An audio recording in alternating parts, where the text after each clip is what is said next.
எபேசியர் 2:7 நீங்கள் கிறிஸ்துவுக்குள் எல்லாருக்கும் மேலான உன்னத ஸ்தானத்திலே பிதாவோடு உட்கார்ந்து கொண்டு இருக்கிறீர்கள். வாசிங்க எபேசியர் 2:7.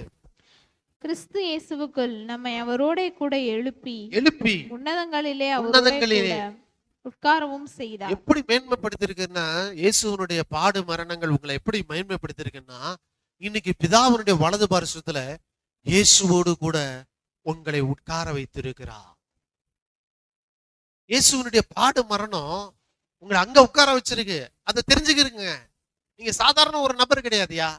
நீ செஞ்சா ஜெயிக்கிறது. எப்படி ஜெயிப்பேன்? நிறைய பேர் கேள்வி வருது, எப்படி என்னால ஜெயிக்க முடியும்? நான் உன்னதத்துல உட்கார்ந்துருக்கேன். எங்க உட்கார்ந்துருக்கேன்? அப்ப பூமியில என்னால செய்ய முடியாம இருக்குமா? எல்லாம் என் காலு கீழே கத்தர் வச்சிருக்காரு. ஆமென் சொல்லுங்க. இப்படிப்பட்ட உன்னதத்தின் ஆசீர்வாதங்களாலே உங்களை நிரப்பும்படி இயேசு சிலுவையில ரத்தத்தை சிந்திருக்காரு, கரையம் கொடுத்திருக்காரு. எண்ணி இயேசு அங்க நிர்வாணமா நின்றுருக்காரு. அவர் நிர்வாணமா நின்னதுனால, அவர் ரத்தம் சிந்ததுனால இன்னைக்கு நீங்க உன்னதங்கள்ல பிதாவுடைய வலது பார்சத்துல உட்கார வைக்கப்பட்டிருக்கீங்க. அப்படி உட்கார வைக்கப்பட்டிருக்கிற நீங்கள் இந்த பூமியிலே செய்வது எத்தனையோ அத்தனையும் வாய்க்கும், கேட்பது எத்தனையோ அத்தனையும் உங்களுக்கு கிடைக்கும். காரணம், அந்த கல்வாரி புண்ணியத்தினாலே இது இன்றைக்கு உங்களுக்கு கிடைக்க போகிறது. கையை தட்டி